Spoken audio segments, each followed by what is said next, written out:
my message that I sent on Skype. What was your message about? It was me trying to contact you and show you that I had my Skype account. And... Oh, let me see. So you sent me a Skype contact request? Yeah. What? Oh, I see it. You're a Lion, right? Yeah. Okay, yeah, I got it.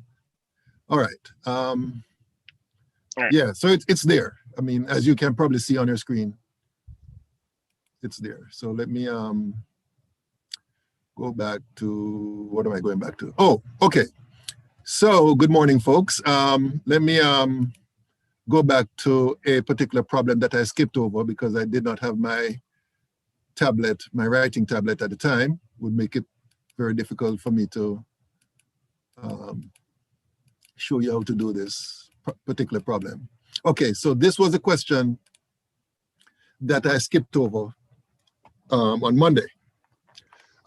It's talking about isotopes. Now, I don't remember if I made this point, but what you'll find is that when you have more than one isotope of a particular element, if you look at the universe, what you'll find is that there is a, how should I put this? Like a constant relative abundance of the different isotopes in that particular element. So carbon is one example. If you look at this table here, you see that there are two isotopes of carbon indicated here, carbon-12, carbon-13. And there's also a third isotope that I know of. I don't know of any other. There's carbon-14. And if you look at these numbers, it gives you the amount percentage-wise present of these isotopes in any sample of carbon that you'll find in the universe, all right? So according to this table, if you have a sample of carbon, 98.892% of it would be carbon-12, and then 1.108% of it would be carbon-14, I'm sorry, carbon-13, and then even a very small amount, much smaller amount in terms of percentage would be representative of the proportion of carbon-14 present, all right? So these are what we call the percent abundances, and then we can, of course, express these as fractional abundances by simply dividing these numbers here by 100, all right? So what we're going to do in this example is basically calculate what we call the atomic mass, or in some textbooks, they call it the relative atomic mass, right? And if you recall, I made a big deal about the distinction between the atomic mass and the mass number. Those are two different things. So what we'll be looking at here is how the atomic mass of an element is determined based on the relative abundance or fractional abundance of the isotopes of the particular element.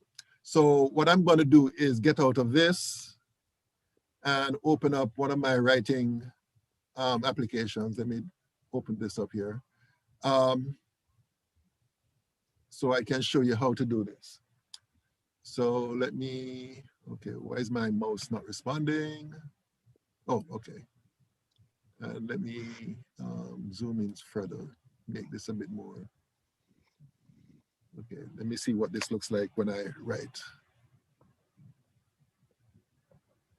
Oops. Okay, so let me,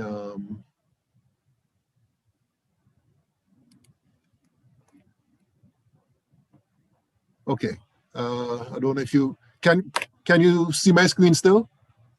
Yes. Okay, all right. So the question gives you data, right? It gives you the percentage abundance, as I said before, but it also gave you the atomic mass of the different isotopes, right? So in the case of carbon-12, the percent abundance is 98, or let me use the fractional abundance, 0.98892. And for carbon-13, that is equal to 0.01108, all right? Now, the atomic masses of these separate isotopes, these individual isotopes, in the case of carbon-12 is 12 point, and it gives you a series of zeros. This is like 5 zeros, 0, 0, 0, 0, 0. And then in the case of carbon-13, its mass, its atomic mass is 13.00 335 AMU. So these are the units. That's a unit of the atomic mass for both carbon-12 and carbon-13, all right? So in order to solve this problem, what we need to do is multiply these numbers here and here, all right? So let me get my calculator.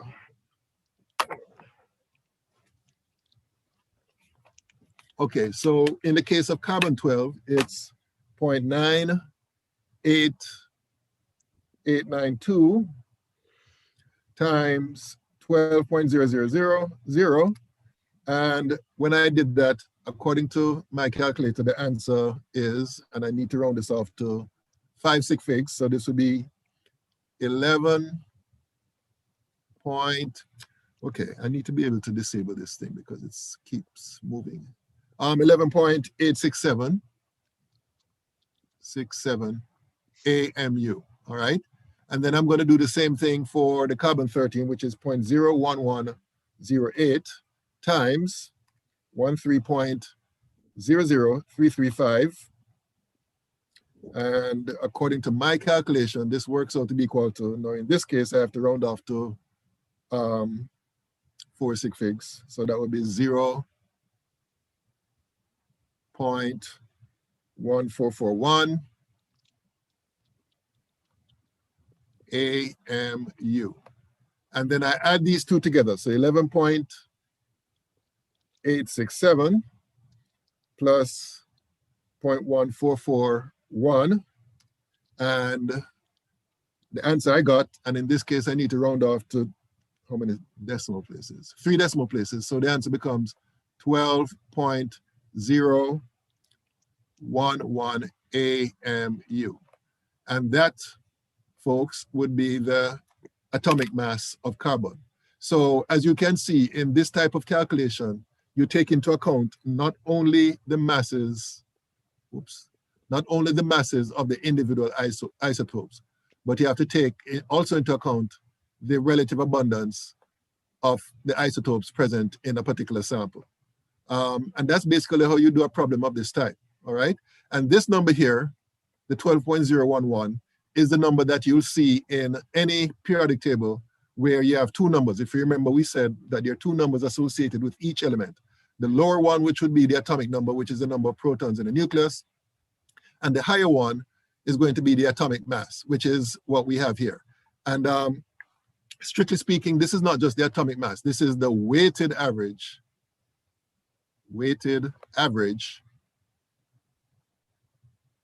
atomic mass, all right? Because as I said before, it takes into account not only the masses of the isotopes, but also the percent abundance, all right? Okay, any questions about this example? Any questions? Any questions? Okay, so let's move along to where we left off from the last time. Let me go to this page. Okay, this page. All right, so now we're going to talk about pretty much the whole concept of nomenclature. How do we name compounds? And firstly, we have to look at the different categories of compounds, because the way we name these compounds is based on the nature of these compounds, right? Of course, we know that compounds are made up of 2 or more elements. And what we'll be talking about here in this section are a group of compounds known as binary molecular compounds. As the name suggests, binary means that these compounds are made up of only 2 elements.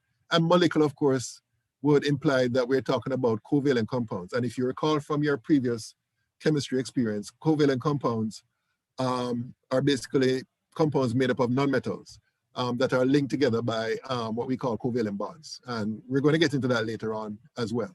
Okay, so we're talking about compounds such as carbon monoxide, nitrogen monoxide, hydrogen fluoride, and others such as, let me include some others here. Others such as CO2, sorry about that, H2O, SO3. These are all examples of binary molecular compounds, all right? So in terms of naming, we'll be focusing on these types of compounds in this section, all right? Now, first thing we need to recognize is that when we are writing the names of these compounds, and also when we're writing down the formula for these compounds, we usually, well, not usually, but we always try to put the metallic element first. And you notice, of course, it says metallic here in quotes because, of course, these are not metals, these are non-metals, but the more metallic element first, right? And then the less metallic element afterwards. Now, how do we determine which is more metallic? Well, as stated here, it says the one that's more metallic is the element that is further left in the period and lower in the group, all right? Left in the period and lower in the group.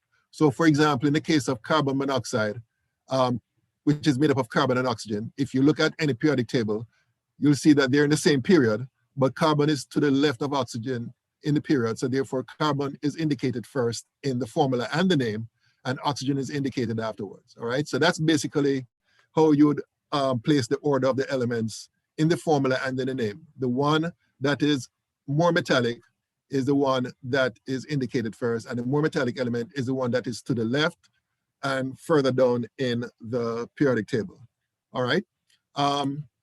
Or you could memorize this, which I don't expect you to do. This is just basically a chart which helps you to, supposedly helps you to predict which element should come first. But as I said before, generally speaking, it's the more metallic element that would be indicated first in the formula and the name. Okay, so in terms of the formulas, and we're all familiar with what the formula represents, especially when it comes to molecular compounds. The subscript represents the number of atoms for the element that it is immediately to the right of. So for example, in the case of the water molecule, we know that each molecule consists of 2 hydrogen atoms and 1 oxygen atom. And you can apply that same idea to the other examples that are shown here, all right? So this is a key thing now that you need to keep in mind when it comes to naming these binary molecular compounds. And that is that the subscripts is oftentimes reflected in the names of these compounds. Now, there are certain exceptions I will get into, but this is true for the vast majority of the molecular compounds. You have to indicate, in most cases, the number of atoms present in the molecule of the compound, which is, of course, indicated by the subscripts. You have to indicate these numbers in the actual names of the compounds, and I will get into that shortly as well. So how do we name these compounds? So to illustrate this, we're going to look at these 2 examples, CO and CO2, all right? Now, according to the rules, and by the way, the rules that we follow when it comes to naming these compounds are set forth by a group known as IUPAC. Let me write that acronym down, IUPAC, IUPAC. That stands for International Union of Pure and Applied Chemists, all right? And there's a particular division in this particular group that meets ever so often. I think they meet every 2 years or something like that. And their sole purpose is to basically come up with rules for naming compounds, because in chemistry, and I think I made this point earlier in the first chapter, there are millions of compounds, well, maybe not millions, I would say thousands of compounds, if not hundreds, that are basically made every year, all right? And oftentimes what happens is that the current rules that have been developed may be inadequate for naming these new compounds. So this committee or division, they meet, as I said before, I think every 2 years in order to basically modify rules to accommodate new compounds for which the rules are inadequate, all right? So this is the organization that set forth the rules that we're going to get into in terms of naming these compounds. So as I said before, we're going to use these 2 examples. So CO and CO2, right? So according to the rules, the compound name will consist of 2 words, one for each element in the compound, right? Now, since the carbon in each case is the more metallic element or more to the left, then its name is indicated first, right? So the first name of the compound is carbon. And then the second element will have an altered name, right? Where we retain the stem of the element name and replace it with the IDE ending. So basically, as you can see here in the case of oxygen, the oxy is modified by removing the YGEN and replacing it with IDE, right? So the ending will be oxide. And this is true for pretty much all elements in molecular compounds that are in this position, right? If it's oxygen, it's modified to oxide. If it's sulfur, it's modified to sulfide. If it's nitrogen, it's modified to nitride. If it's, what other one? If it's fluorine, it's modified to fluoride, and so on and so forth, all right? So that's basically what you need to do to the other element, the second element in the formula. You basically alter it by replacing the stem with the IDE ending, all right?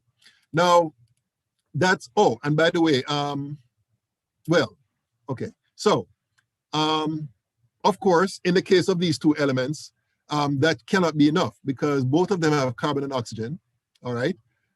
So we have to make a distinction between these two based on the fact that for every molecule of CO, there's one oxygen atom, and for every molecule of CO2, there are two oxygen atoms. So the question now becomes, how do we distinguish between these in terms of their names? And that's where these prefixes come into play, all right? So as I said before, earlier, that we have to indicate the number of atoms present in the molecule by using the appropriate prefixes. And these are the prefixes here, right? And these are the number of atoms that correlates with the prefixes that we have here. So in the case of, if you have one atom, then it's mono. That's a prefix that would applicable. In the case of two atoms, it would be di. In the case of three atoms, it's going to be tri, and so on and so forth, up to 10. And there's actually more, but for our purposes, we'll stop at 10 atoms, all right? So how do we apply the prefixes in the case of these two? Well, first thing I want to say is this. If there's only one atom for the first element, then no prefix is used. So you do not use mono, all right? So in the case of these two, you start off with carbon. So let me do this here. So in the case of CO, the first name would be carbon. And that's because, as I said before, there's only one atom of carbon, which is the first element. No prefixes are used in that situation. And then now for the second atom, there's one oxygen atom, but remember we modified that to oxide. And since there's only one atom here of oxygen, then we have to use the prefix mono for that oxygen atom. So the formula becomes carbon monoxide.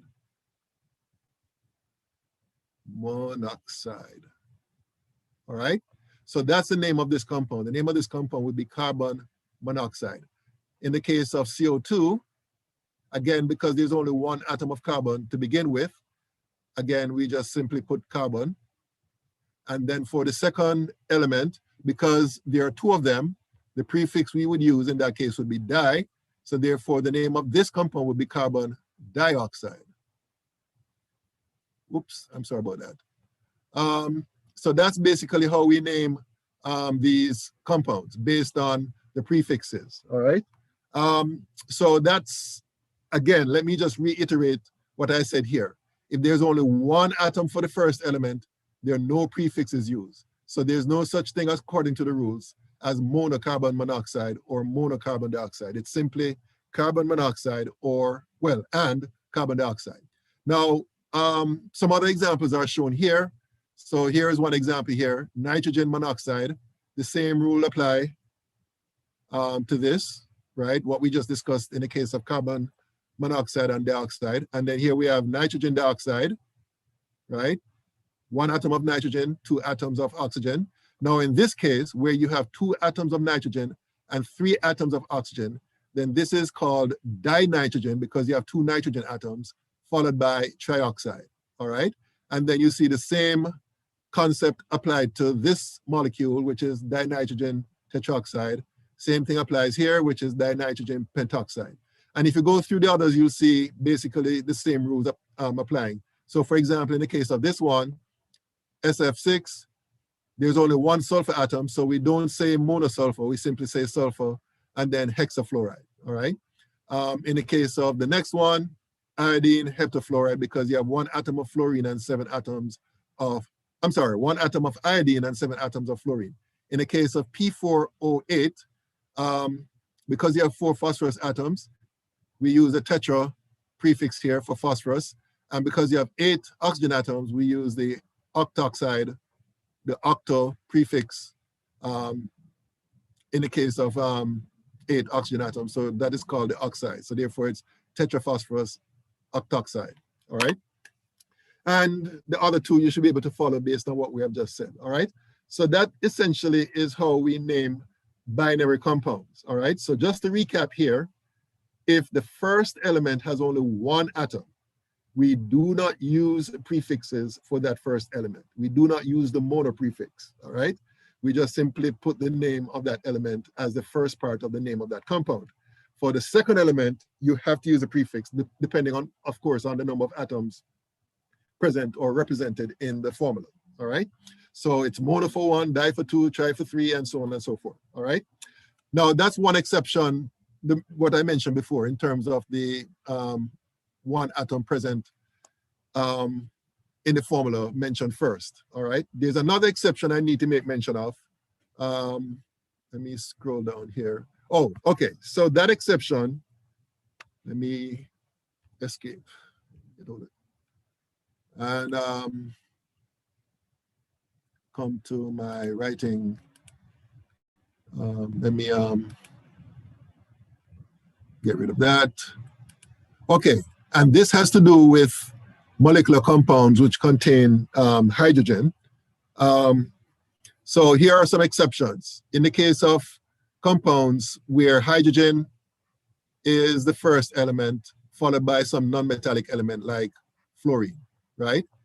In this case, let me make this bigger.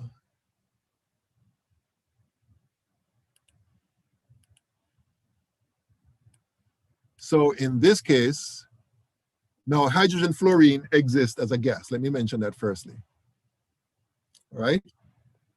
So this is called hydrogen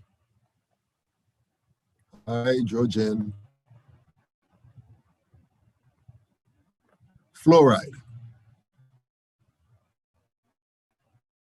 all right? And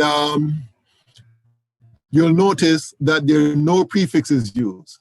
No prefixes are used in the name. Whenever you have hydrogen bonded to another non-metallic element, then basically you just simply use the element's name by dropping INE and replace it with IDE, all right? Here's another example. And if I remember correctly, well, this is a gas, definitely. And the name of this compound is hydrogen sulfide.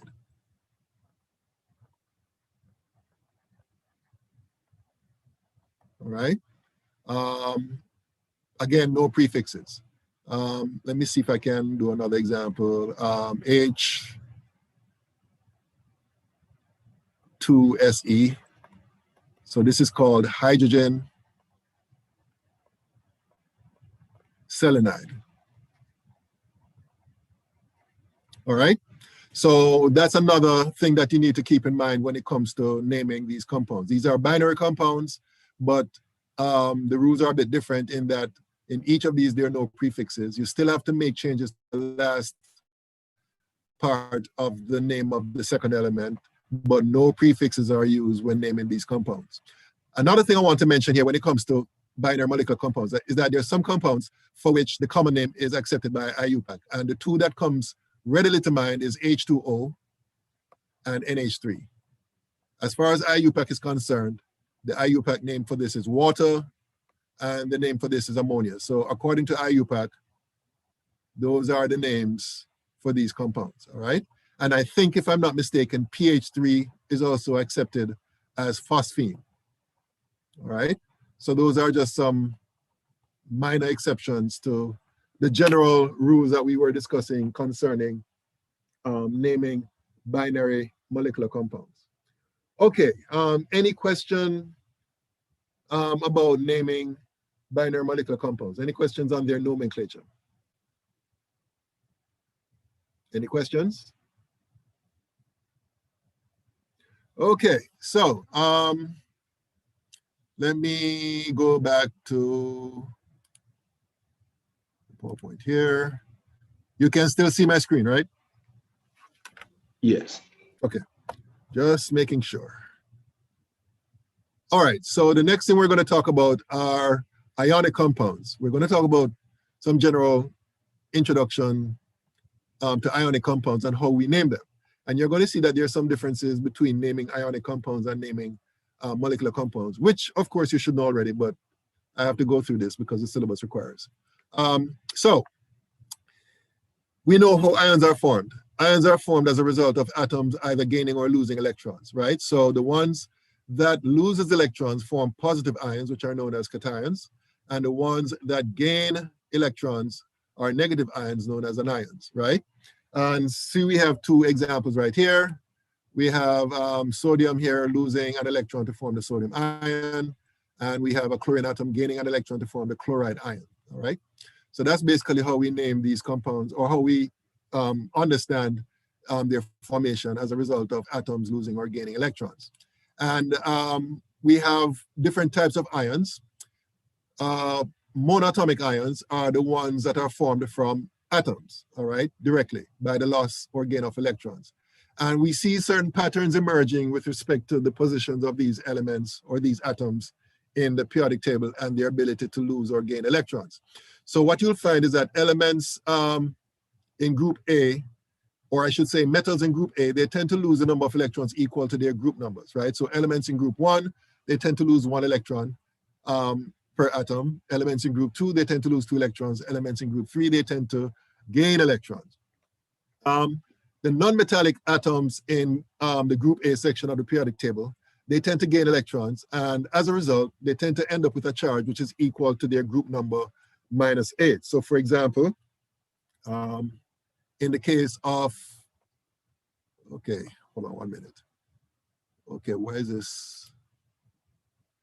In the case of oxygen, oxygen is in group 6. So when they gain electrons, they tend to gain 2 electrons to end up with a minus 2 charge. And oxygen is in group 6, as I said before, minus 8 equal to minus 2. So that's basically, that is a pattern that you'll observe when it comes to the non-metallic atoms in the A, in the group A section of the periodic table.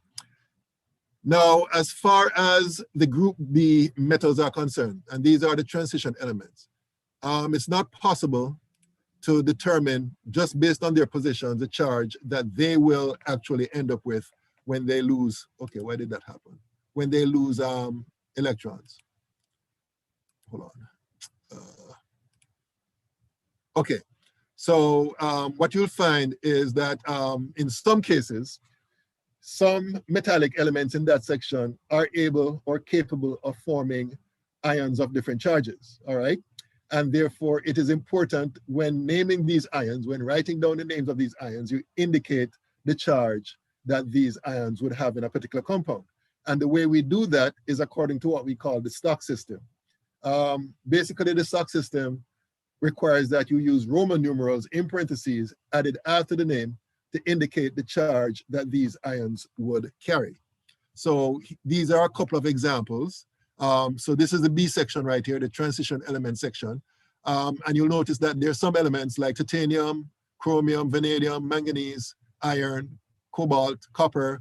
They all can display more than one charge in terms of the ions that they form. So for example, if I were to use vanadium as an example, let me get to my pen here.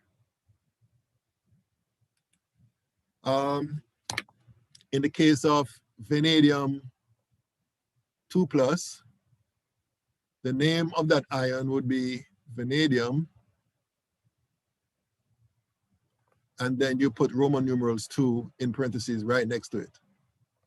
And that distinguishes it, I'm sorry, from vanadium 3+, which is, the name of which is vanadium 3. Whoops, that should be 3. All right, so that's basically the stock system. You indicate the name of the element, and then you indicate the charge by writing down the charge in Roman numerals in parentheses right next to it. This should be in parentheses as well. So that's basically how you name these particular ions that can display more than one charge. Now, if the ion displays only one charge, or if the element displays only one charge type in its ion, then you do not use Roman numerals. So for example, in the case of zinc, right? The name of this is simply the zinc ion, right? So we do not say zinc 2, right? That's not correct, right? If there's only one charge that is possible for the zinc element or for the particular element, then you do not use Roman numerals, because according to IUPAC, that is being redundant, all right? Okay, so that's basically some information concerning monatomic ions that you need to know about, especially when it comes to naming compounds containing these ions, all right? So how do we determine the formula? Well, it's very simple. Key thing you need to remember is that ionic compounds are formed as a result of cations coming together with anions. They have opposite charges, so therefore they'll have a strong attraction to each other, and that will result in the ionic bond. What must be necessary is that the total number of plus charges must be equal to the total number of negative charges, all right? So as you can see here in the case of this example of sodium chloride, sodium has a +1 charge, the chloride has a -1 charge, so therefore there's a 1-to-1 ratio between these two, and therefore the formula for sodium chloride is simply NaCl, all right? So that's basically how you derive the formula for an ionic compound such as this. Now, of course, things are a bit more complicated if you have a situation where the charge on the ions is not equal to +1 or -1. So for example, let me go back to this again.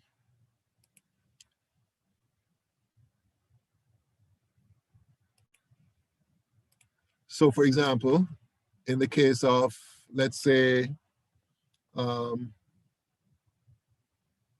in the case of copper 2 chloride, all right? If you're asked to write down the formula for this, then you know that copper would have a +2 charge and the chloride will have a -1 charge. Now in this case, the charges are not equal as we have it, but we need to make sure that the charges are equal. And the way we do that in this case is that we multiply the number of chloride ions by 2. And therefore, when you put this together, the formula now becomes CuCl2. And that's basically how that is done, all right? So that's how you determine the formula for an ionic compound if you're given the name. And we're talking specifically about situations where the ions are monatomic. We're going to see some polyatomic ions examples later on. So,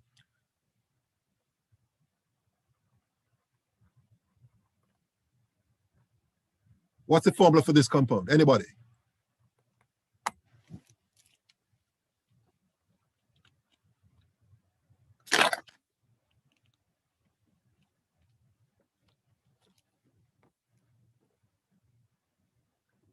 Well,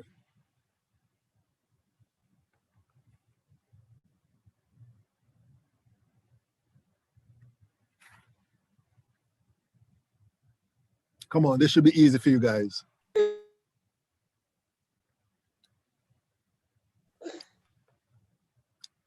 What's the formula for the aluminum ion? Let's start off with that.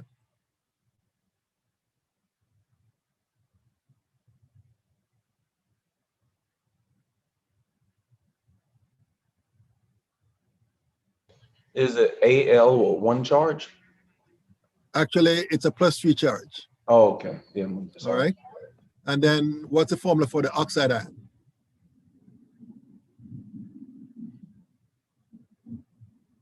Well, oh, you know what? Let me say this. I should have said this earlier. And I think I actually said so last time, but it doesn't hurt to remind you. In Canvas, I've posted a table. Remember the tables that I posted? Let me go to files. So actually there are 3 pages in the table, which gives a list of, list of common ions. And you can refer to that, of course, when you're doing problems like this. Let me make this bigger and let me scroll down.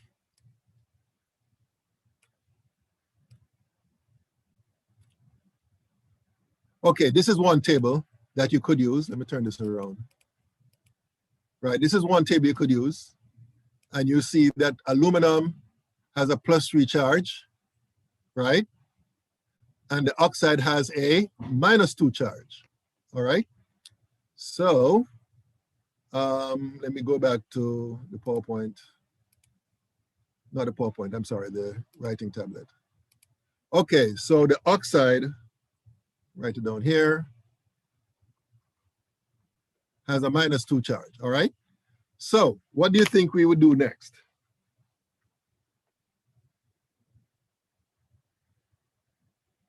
Do you remember what we did in this example?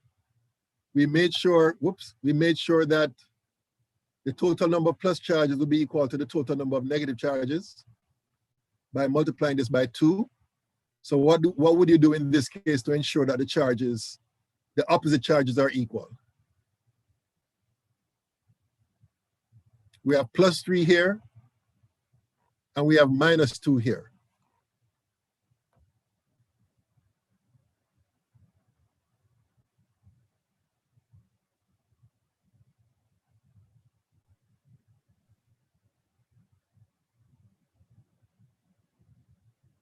Well, you would multiply the aluminum by 2 and the oxygen by 3. very good. Multiply the aluminum by 2 and the oxygen by 3. So when you put them together, the formula now becomes Al2O3. And that's basically how you do that. All right. So if you're given the name of the compound, you should be able to write the formula. And also, if you're given the formula, you should be able to write the name. Let me do 1 or 2 examples of that. Let's say you're given, okay, hold on. Let's say you're given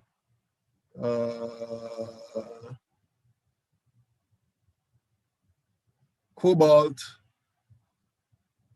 No, I'm sorry. CO2O3. Let's look at that one. How would you name this particular compound?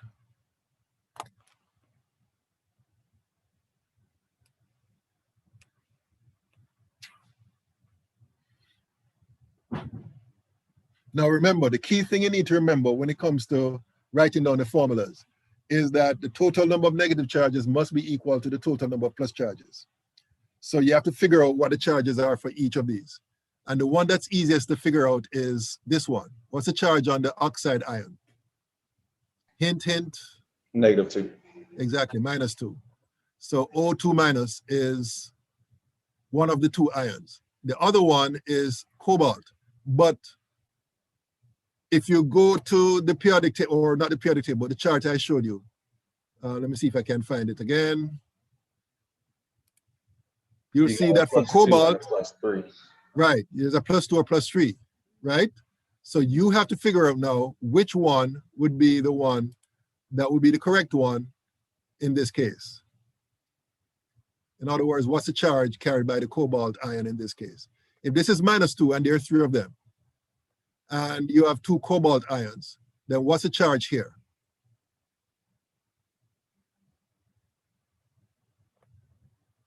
Total charge -6, which means that the total charge here must be +6, right? So if the total charge here is +6, then what's the charge for each cobalt ion?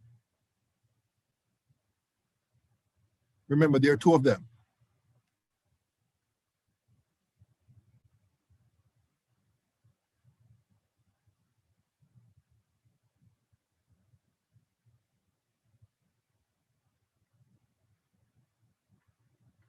Well,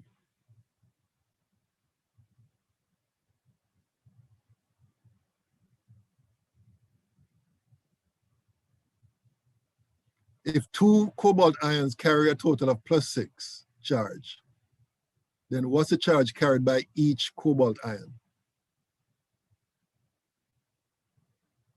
+3. Exactly, +3. So therefore, we know that the cobalt ion in this formula will have a +3 charge. So therefore, the name of this compound is cobalt 3, hold on, cobalt 3 oxide. All right. And that's basically how you would name the compound based on the formula. All right. Okay. Any questions about this? Any questions? Any questions about naming ionic compounds made up of monatomic ions? Any questions? Okay, so moving along. Now, there's another type of ion known as polyatomic ion. And as the name suggests, these are ions that are made up of more than one atom that are held together by covalent bonds. And that collection of atoms as a unit will carry a charge, all right? So some examples are shown here. The ammonium ion is shown here, which is made up of one nitrogen atom and 4 hydrogen atoms. And that entire unit has a positive charge.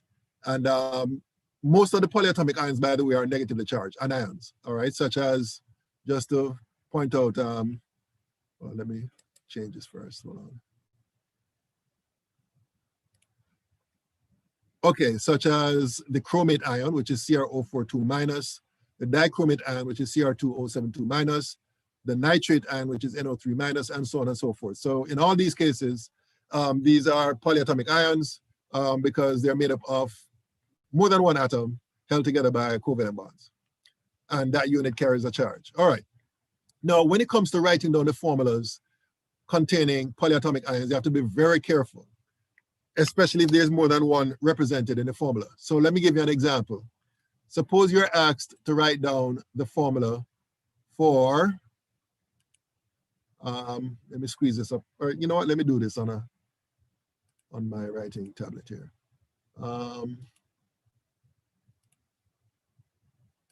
So suppose you're asked to write down the formula of, what shall we do? Which one shall I use?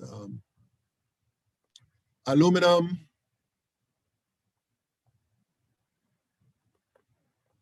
carbonate, all right? So the first thing I would do is that I would consult the table that I showed you, and I would look for the aluminum ion formula, which would be Al3+, and then I will look for the carbonate ion, which is CO32 minus. So again, you'll notice that the charges as we have them here are not equal. So we put a 2 here for the aluminum and a 3 here for the carbonate, so that you end up with +6 here and -6 here, all right? So the charges will cancel out each other. So when we put this together, this is what you'd have to do in this case. Al with subscript 2, but in the case of the polyatomic ion, which is a carbonate ion, you'd have to put that in parentheses and then put CO3, close parentheses, and then put 3 after that, all right? So when it comes to polyatomic ions, this is the way that you indicate that there's more than one of them in the formula. You put the formula for the carbonate ion or the polyatomic ion in parentheses and then put the actual number of ions outside as a subscript right to the right of the parentheses, and that's basically it. So that's basically how you determine the formula for compounds containing polyatomic ions if you're given the name of the compound itself, all right? Okay, let me give another example just to make sure that you understand what's happening here. Suppose you're given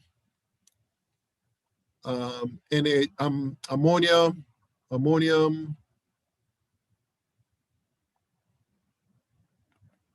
sulfate, all right? So in this case here, you look for the formula for the ammonium ion, that is NH4 with a plus charge, and then the formula for the sulfate ion will be SO4 2 minus. So again, the charges are not equal. So to get the charges equal, we multiply the formula for the ammonium by 2. And when we put them together now, because ammonium is a polyatomic ion and there are 2 of them, you have to put that formula within parentheses and then followed by the sulfate ion. And that will be the formula for ammonium sulfate, all right? Okay, so that's basically how you do that. One thing I want to add here, because this is a very common error that students tend to make. When it comes to polyatomic ion, if there's only one of them in the formula, according to IUPAC, you should not put it in parentheses and then put a 1 outside. So according to IUPAC, this would be incorrect, all right? Because there's only one of them. You only use parentheses if there's more than one of them, and then you put, after you put the formula within the parentheses, then you indicate the number of atoms outside the parentheses as a subscript, all right? Okay, so that's basically how you would name compounds containing, ionic compounds containing polyatomic ions, all right? Any questions about this? Any questions? Any questions? Okay, let's talk about a group of compounds known as hydrates. Now, I doubt very seriously you would have met this before, so this would be something new for you guys. So when we're talking about these compounds, hydrates, a hydrate is an ionic compound in which you have the formula unit of that compound, which includes a fixed number of water molecules associated with the ionic ions present in that compound, all right? So there are a couple of examples that we have right here, and you'll notice the way the formula is written. For example, in the case of this particular hydrate, you'll notice that you have this part here, which already we're accustomed to, BaCl2. We would just call that barium chloride by itself. But you'll notice that that is followed by a dot, and then you have 2 water molecules associated with it, right? So this is a hydrate of barium chloride, all right? And here's another example. CuSO4 by itself, that would be called copper 2 sulfate, but you'll notice again there's a dot, and then you have 5 water molecules associated with it, right? So this is basically what you'll see in these types of compounds. You have the formula for the particular ionic compound, and then you have a dot, and then you have a certain number of water molecules associated with that formula unit. And it's important for you to understand that we cannot determine just by looking at the formula, we cannot, or just by looking at the formula of the ionic compound, we cannot predict the actual number of water molecules that will be associated with it, right? So this is just something that you'd have to be given, or you'd have to determine experimentally, all right? So some things I want to say here about hydrates. One thing about hydrates that is very interesting is that it's very easy to remove the water by simply heating the hydrate to 100 degrees. So let me go back to this right here. Let me get rid of this. So in the case of BaCl2, whoops, ACl2 dot H2O, I'm sorry, 2H2O. When you heat this to 100 degrees Celsius and you heat it sufficiently long, you're going to end up with BaCl2 by itself, and water will be driven off. All right? Okay. So, as I said before, this compound is called a hydrate, all right? Because it has water as a part of its structure. The other form without the water, we call this the anhydrous form. Or in some older textbooks, they call it the anhydrate. So you can use the anhydrate or anhydrous. They basically mean the same thing, all right? So anhydrous or anhydrate, all right? So basically, once you heat the hydrate, and if you heat it long enough, you're going to end up with your anhydrous form. And this situation is easily reversible as well. If you add water to the anhydrous form, you're going to get the hydrate, all right? So you can go back and forth between the two, all right? Another thing I want to say here is that usually there's a difference, well, not usually, always actually, there's a difference in appearance between the hydrate form and the anhydrous form, all right? In some cases, there's actually a difference in color. Now, in the case of the barium chloride hydrated form, its color is white, and the color of the anhydrous form is white as well. But the difference in appearance between them is that the hydrated form will have a crystalline appearance, all right, while the anhydrous form will have a more powdery appearance, all right? So even though they both have the same color, in terms of their appearance otherwise, one can make a distinction between the two. The hydrated form is more crystalline, and the anhydrous form is more powdery, all right? Now, there are others where you have differences in color. And let me give you one example of it. Actually, one example is actually shown in the picture on the PowerPoint right here, this example right here. This is the example of copper 2 sulfate. The blue form is the hydrated form, and the white form is the anhydrous form. So in the case of copper 2 sulfate, let me write it here. In the case of the hydrated form of copper 2 sulfate, CuSO4, excuse me, dot 5H2O. If you heat this to 100 degrees, 100 degrees Celsius, you're going to end up with CuSO4 plus 5H2O. And as you can see clearly demonstrated in this picture here, this form here is blue in color, while this form here is white. And again, this is crystalline in appearance, and this is powdery in appearance. All right, so that's the difference between the anhydrous form and the hydrated form, all right, in some cases. Okay, any questions about this? Any questions? All right, we're going to stop. We're at the 50-minute mark of this hour, so it's 10:51 now, actually. So we're going to take a break, and then we're going to resume at 11 o'clock, all right? So I'll see you guys shortly.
Okay, so let's resume our discussion.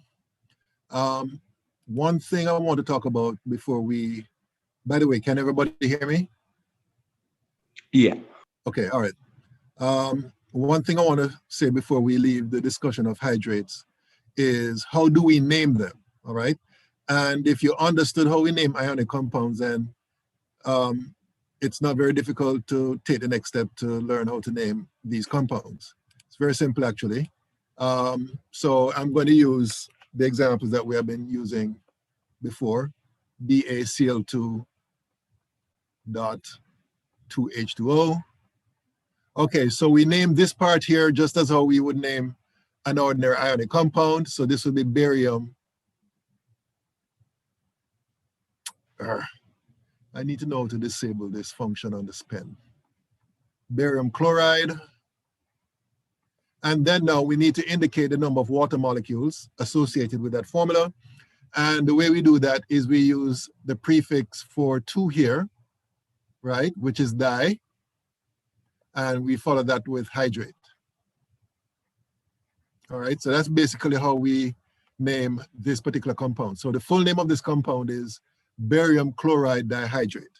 All right, here's another example, CuSO4 dot 5H2O. So in this case here, we name this part, which is copper 2 sulfate. And then of course we have to name the water part, which is pentahydrate.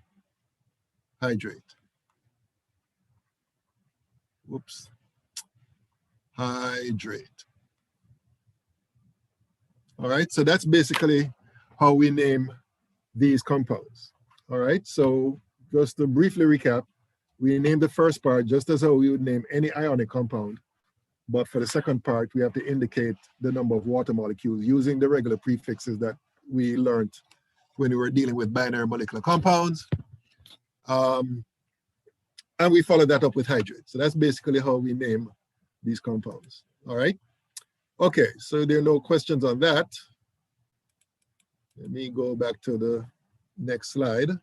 Okay, so now we're going to talk about another group of compounds known as acids, and we're going to learn how to name them. So what are acids? We're going to talk about acids later on, I think in chapter 4. But just a brief introduction will be given here. Some characteristics of acids are listed here. They tend to taste sour. And let me just say at this point that even though we're talking about the taste here, that does not mean that you should actually taste substances in the lab to find out if they're acidic, all right? However, there are certain fruits that taste sour due to the acids that are located in them, such as citrus fruits. Citrus fruits basically contain citric acid, apples as well as other fruits, all right? And there are other substances that you may consume as well, which contains acids, such as aspirin. Aspirin contains an organic acid known as acetyl salicylic acid. Vinegar has a sharp sour taste, I'm quite sure we're familiar with. And vinegar is basically 5% solution of another acid known as acetic acid. So, acids are, present all around us.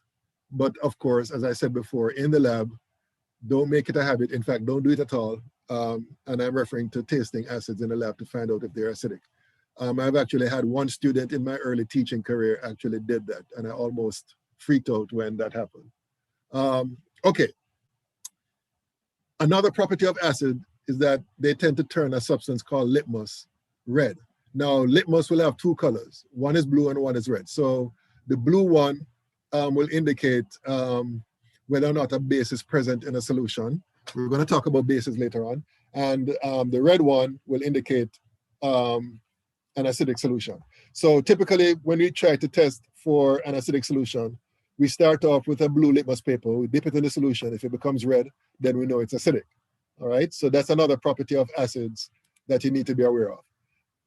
Acids tend to react with metals to form hydrogen gas, and this is particularly true for the more active metals. So we're talking about metals such as the ones in group 1A and the ones in group 2A as well, and also some of the transition elements. Another property of acids is that they tend to neutralize a base, and we're going to talk about bases, as I said before. So these are just some of the properties of acids that you need to be familiar with. Now, as far as bases are concerned, they tend to taste bitter. Again, I would not recommend that you do this in a lab, but that's basically one property of bases. They tend to turn red litmus blue, which is the opposite of what we said concerning acids. They tend to feel slippery on the skin. And again, I wouldn't recommend that you do this in a lab, but if by accident you get something like sodium hydroxide, which is a base on your skin, it will feel slippery. And the reason why that is because there's actually a reaction taking place between the sodium hydroxide and the oils that is secreted by your skin. And the result of that reaction, believe it or not, is soap, all right? So that's the reason why the sodium hydroxide or any other base, if it gets on your skin, it feels slippery, all right? Okay, and then the final property being mentioned here is that bases will neutralize an acid. And we're going to look at this reaction in more detail shortly. Okay, so let's talk about the definitions of acids and bases. And there are actually several definitions that exist. The one that we'll be looking at here is the one that is put forward by this guy by the name of Arrhenius. And according to Arrhenius, acids are substances which, when added to water, will ionize to form hydrogen ions and some other anion. All right, so that's the definition of an acid according to Arrhenius. And then according to Arrhenius, the definition of a base is a substance which, when added to water, form a solution of hydroxide ions and some cation. All right, so that's the that's the definition of acids and bases according to Arrhenius. As I said before, there are other definitions which I won't get into. In fact, I don't think you'll learn about those definitions until you get to general chemistry 2. Another thing you need to know is the type of reaction that will take place between an acid and a base. And as stated here, acids and bases will react to form a salt, a compound known as a salt, and water, right? And the formula for the salt is dependent on the formula for the acid and base that will react to form it, all right? So this reaction is called neutralization. And the reason why we call this a neutralization reaction is supposedly because acids are acids and bases are bases. When they react, they neutralize each other's properties, and therefore the salt should be neutral. But let me just say that that is not always true. There are some instances where the salt is acidic, and there are other instances where the salt is basic. And this is something that we won't get into in this semester, but for those of you who want to do general chemistry 2, you're going to learn about acidic salts and basic salts, and how can you predict whether or not a salt that is produced from this kind of reaction will become acidic, will be an acidic salt or a basic salt, all right? Okay, so as I said before, this is the reaction, this is the name of the reaction between an acid and a base. And just to give an example as to how we determine the formula of the salt, let's look at the reaction between hydrochloric acid and sodium hydroxide, all right? Now, basically what will happen is that the hydrogen from the acid will come together with the hydroxide from the base to form the water, right?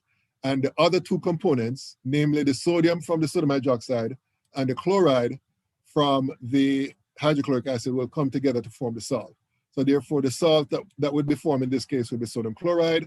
And as I said before, when the hydrogen comes together with the OH minus, it forms the byproduct, which is water, right? So basically, if you know the formula for the acid and the base, you should be able to easily determine the formula for the salt. And of course, the other product would be water. So for example, let me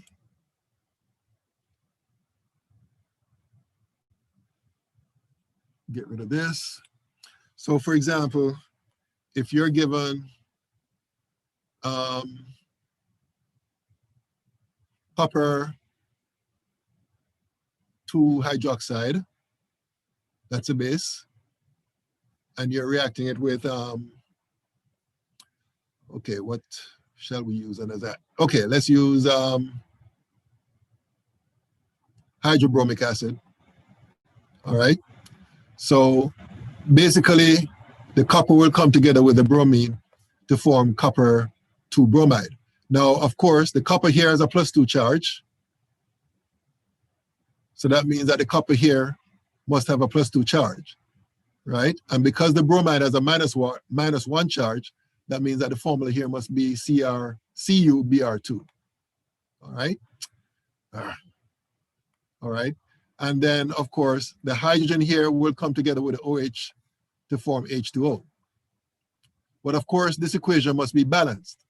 And of course, I'm quite sure you learn about balancing equation from your introductory chemistry course. So to balance this, we're going to need a 2 here and a 2 here. And that would be the balanced equation for this particular neutralization reaction. All right. So I just thought I should show you that example so that you can know how to write down the balanced equation for any neutralization reaction. Okay. Let me go back to, okay. So how do we name acids? All right. Now at this juncture, we need to make a distinction between 2 types of acids. We have what are known as binary acids, which are acids made up of 2 elements. One of them would be hydrogen, right? Such as this one here, HCl or H2S, right? Those are binary acids. And then you have what are known as oxyacids, all right? Which are not given here, but they're called ternary acids here. But the term I prefer to use is oxyacids. And that's because, write this down. So this is called oxyacid. All right, oxyacids, as the name suggests, contains oxygen. All right, and what we're going to look at is how do we name these acids. So I'm going to start off by discussing how we name binary acids. That's easier to deal with. So let me clear this again. Okay, so I'm just going to use a couple of examples, starting with HCl. All right, now HCl is a compound that exists in nature as a gas, right? And the name of this compound is hydrogen chloride. Hydrogen chloride. We met the naming of these compounds earlier when we were talking about binary compounds which contain, binary molecular compounds which contain hydrogen, all right? So the name of this compound in the gaseous state is hydrogen chloride. If we add it to water, we now end up with an acidic solution. So HCl would be in the aqueous state. So please note the difference in the state symbols used. Gaseous state versus aqueous state, all right? In the aqueous state, the name of this compound is different compared to the name of the compound in the gaseous state. As we said before, in the gaseous state, oh gosh, where's this thing? Okay, I think I've lost my point. Okay, so in the gaseous state, this is known as hydrogen chloride. In the aqueous state, this is known as hydrochloric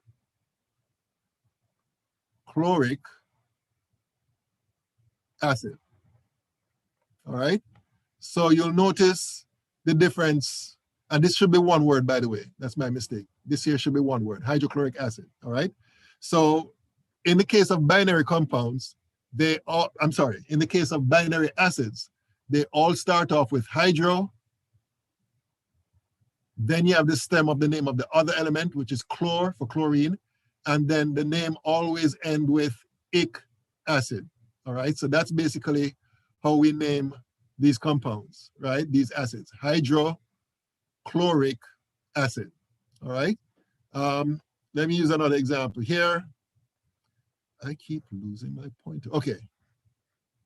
This compound here, H2S, we met it before in the gaseous state, is called hydrogen sulfide. So if we add this to water, we now end up with H2S aqueous. So that's an acidic solution. So the name of the acidic solution would be hydrosulfuric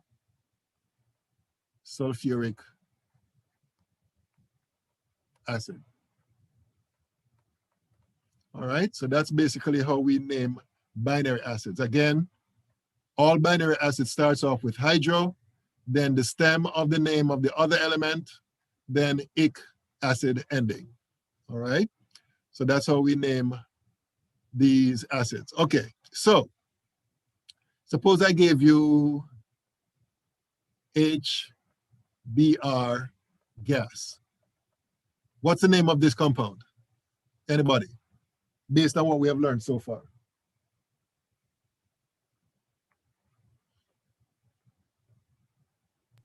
That's bromine, isn't it? Yeah, bromine, I'm sorry. Yeah. So it's going to be hydro. No, it's a gas, not the acid. On the left side. Right, exactly. Oh, so that's hydrogen bromine. Hydrogen bromide. Bromide, yeah. Remember the IDE ending, right? Yeah. Hydrogen bromide. All right, whoops.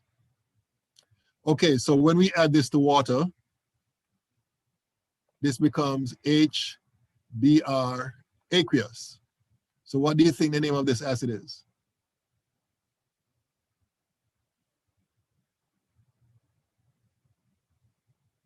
Anybody? Hydrobromic acid. Hydrobromic acid, correct. Bromic acid. Okay, very good. So that's basically how we name the acids for binary acids, all right? Okay, so let's move along to a discussion of how we name oxyacids. Now remember, oxyacids, I don't remember if I said this, but oxyacids, yes, I did actually mention this. Oxyacids contain oxygen, right? Such as HClO, HClO2, HClO3, HClO4, H2SO3, they all contain oxygen, all right? Now, there are a couple of ways we can approach this in terms of naming these acids. The best way, I believe, is that we name these acids based on the ions from which they're formed, the polyatomic ions from which they're formed. So let me clear this up. Okay, so as an example, I'm going to use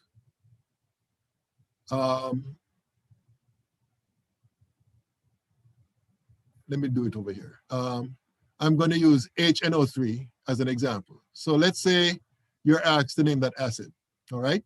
Now, if you look at this carefully, you'll see that this part here would be by itself a polyatomic ion, which would be NO3 minus, all right? Now, the name of this ion, you can look this up in your tables, and you'll see that the name of this ion is the nitrate ion, all right? Now, when this gains a hydrogen ion, when this gains a hydrogen ion, then this becomes HNO3. And the name of this acid that is formed is called nitric acid. So you'll notice that the transformation in terms of the name is that the anion that I had over here has an ATE ending. The corresponding acid over here has an ic acid ending, all right? So if the name of the anion ends with ATE, then the name of the corresponding acid ends with ic acid, all right? Here's another example. Suppose you're given H2SO4 and you're asked to name it, all right? So the corresponding anion would be the SO4 2 minus, and you need to add, in this case, 2 hydrogen ions to that to form this. So this here, if you look it up, this is called the sulfate ion. So if you remember what we did here, we replaced ATE with ic acid. Then in this case, we replace AT here with ic acid. So in this case, the name of the acid would be sulfuric acid. All right. So in both cases, you can see how we get from the anion to the acid name.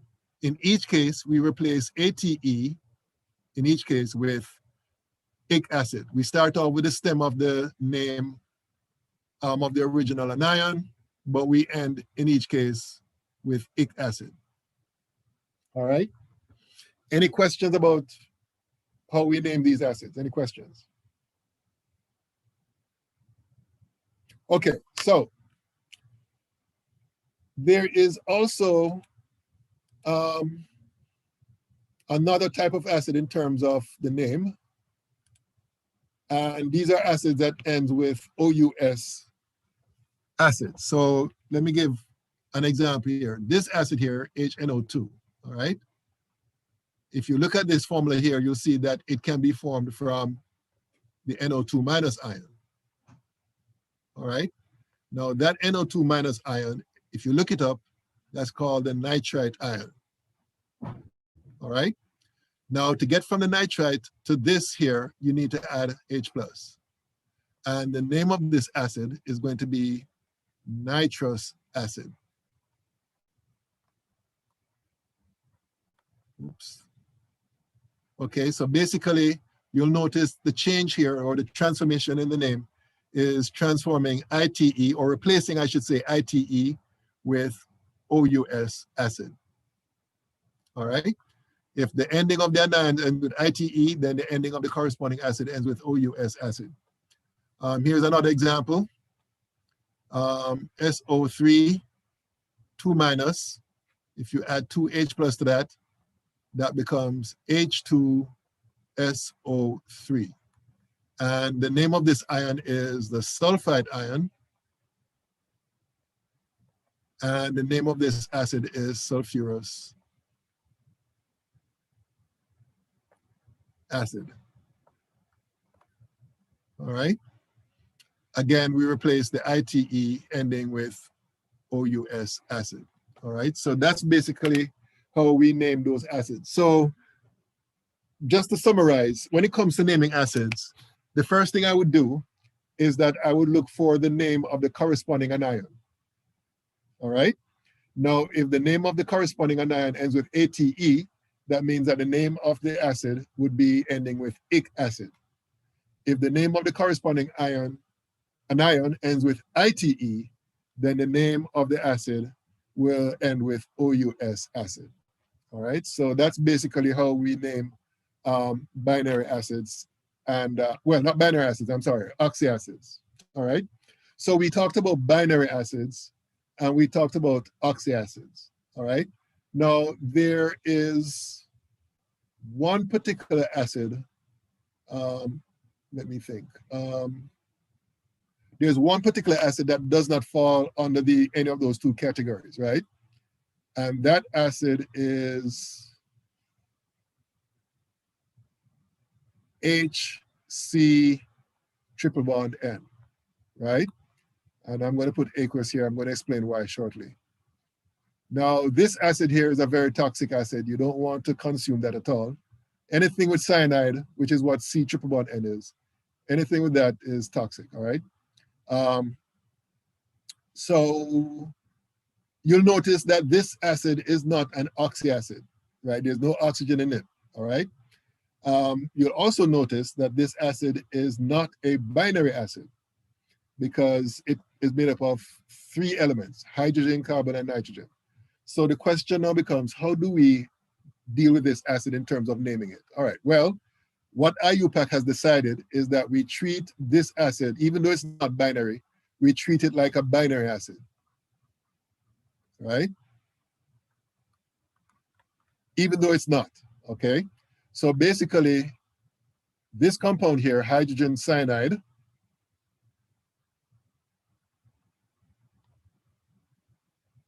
in the gaseous form, that's the name, hydrogen cyanide, all right?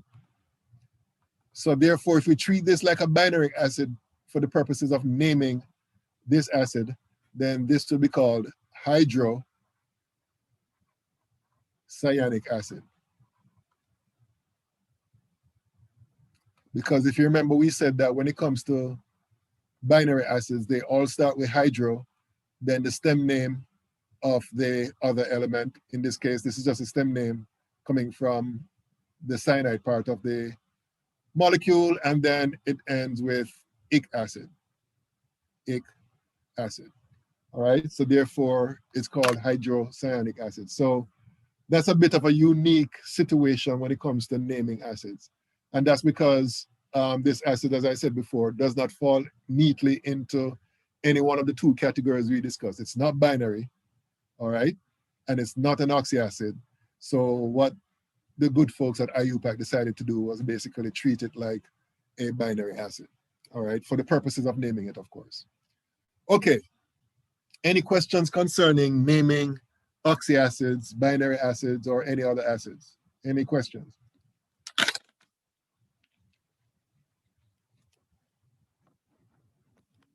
Okay, let's see here. Let me go back to the PowerPoint. Okay, so when it comes to naming bases, it's actually very easy. If you understand how we name ionic compounds, then you should be able to name bases. So as stated here, the name follows, let me go back to my pointer here. The name follows the same convention for naming ionic compounds. So for example, in this case here, NaOH, the formula is NaOH, the name would be sodium hydroxide. Now there's some molecular ionic compounds which are basic as well. And one good example of this is ammonia. We talked about ammonia already as a binary molecular compound. So when ammonia dissolves in water, it forms ammonium hydroxide, which would be the resulting basic solution, because this solution will contain hydroxide ions, all right? But for the most part, most bases are metallic hydroxides. Okay, we talked about naming binary molecular compounds. How do we name binary ionic compounds? Well, it's very simple actually, and if you have the tables, that makes life a lot easier to name these compounds. Basically, you follow the same convention as naming binary molecular compounds, excepting that because you're dealing with a metal non-metal combination, the metal always comes first and then the non-metal comes after. Another difference is that you do not use prefixes, all right? Now, some examples are shown here, such as NaCl, right? The name of this compound would simply be sodium chloride. So it would be incorrect for you to call this, according to IUPAC, it would be incorrect for you to call this sodium monochloride because this is not a molecular compound, it's an ionic compound, all right? Another example here is Na2S, sodium sulfide, and then just to mention a few other examples, let me do this again. So just to mention another, a couple of examples of binary ionic compounds, Ca3N2, right? This is called calcium, CIUM, nitride. All right? So basically it's the metal first, then the non-metal, and they all have the IDE ending, all right? Again, let me stress that the difference between naming binary ionic compound and binary molecular compounds is that in the case of binary molecular compounds, we use prefixes to indicate the number of atoms of the particular element present in the molecule. We don't do that in the case of binary ionic compounds. It's simply the metal name followed by the, or the cation name followed by the anion name, or stem of the anion name followed by IDE, all right? Now, in the case of ionic compounds which contains polyatomic ions, then the naming, as we saw, usually ends with ATE or ITE. What am I doing?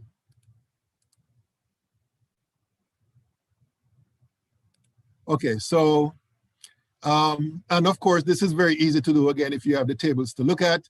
So all you have to do is look up the name of the cation followed by the name of the anion, put them together, and that's it. The only thing I would add is that there are certain patterns that emerges when you look at the ending name of the particular polyatomic ion. So to illustrate this, let me just show you or point out to you these, the first 1, 2, 3, 4, 5 compounds in this list. Now, the first one, we already understand how we end up with the name sodium chloride for this one. Now, you'll notice that the name of this one is sodium hypochlorite. The name of the third one is sodium chloride. The name of the fourth one is sodium chlorate. And the name of the fifth one is sodium perchlorate. And if you notice here, the oxygen content is different, and that affects the name associated with it. So in the case of, let me start off with the perchlorate. The perchlorate has 4 oxygen atoms. The chlorate has 3 oxygen atoms.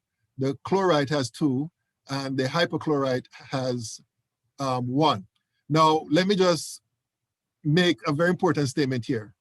The 8 or ite or perchlorate, whatever, hypo, whatever, does not indicate the actual number of atoms of oxygen present in the anion.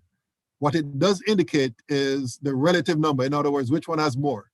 So the perchlorate has 1 more oxygen compared to the chlorate. All right. The chlorate has 1 more oxygen compared to the chloride. And the chloride has 1 more oxygen compared to the hypochlorite.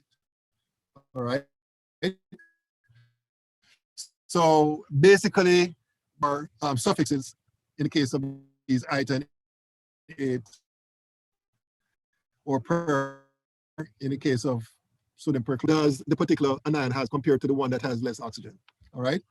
Here are 2 more examples.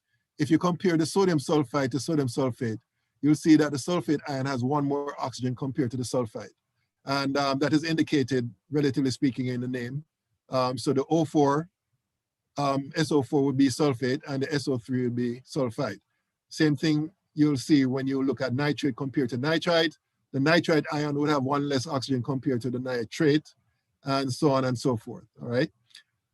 You don't need to memorize that particular aspect, even though it's kind of interesting to point out, because as I said before, you'll have the table, you'll have access to the tables I've provided for you, and you can refer to that table when you want to look up the name of a specific anion, and it doesn't matter if the anion is a monatomic or a polyatomic anion.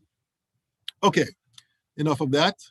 Okay, and that's basically it for chapter 2. I won't go through this section here of organic chemistry. Don't think it's necessary for you guys to delve into that. So I'm just going to skip over that and move over to chapter 3. But before we do that, let me just say or remind you that I have posted the assignments which are due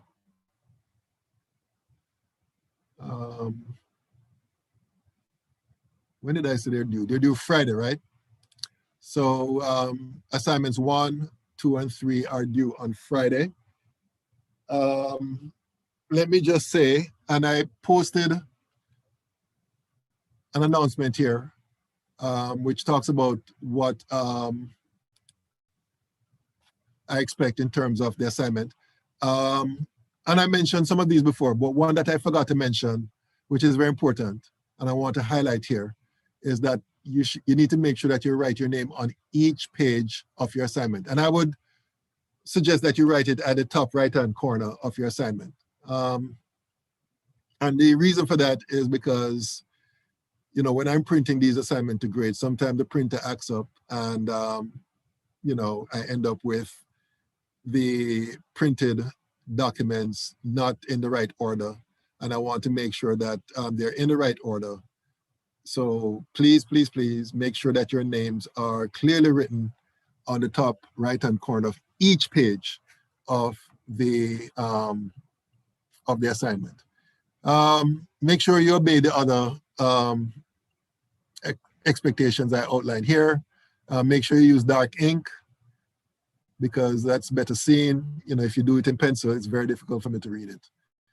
And make sure that, as I said before, you scan it as a PDF document and upload it to Canvas. And I think that's, oh, and also, you know, very important, if you have any questions, like if there's anything that you don't understand, please feel free to contact me, all right? I'm always available during my office hours, which are Tuesdays from, 2 to 5 or 1 to 5, I don't remember. I think it's 2 to 5. But, you know, I'm willing to meet you guys at other times that would be mutually convenient for both of us. So if you want help or if you need help, shoot me an email so that we can make arrangements to meet. I'm even willing to meet you on weekends. I live a very boring life, so sometimes I'm available on weekends, unlike most people who go out to party and all of that. So just to let you know about that, the requirements for submission of your assignments, and also for the submissions of your tests that you'll be getting in the future. Okay, any questions about what I just said about, your assignments? Any questions? Okay, so what I'm going to do now is move on to chapter 3, which, let me go here.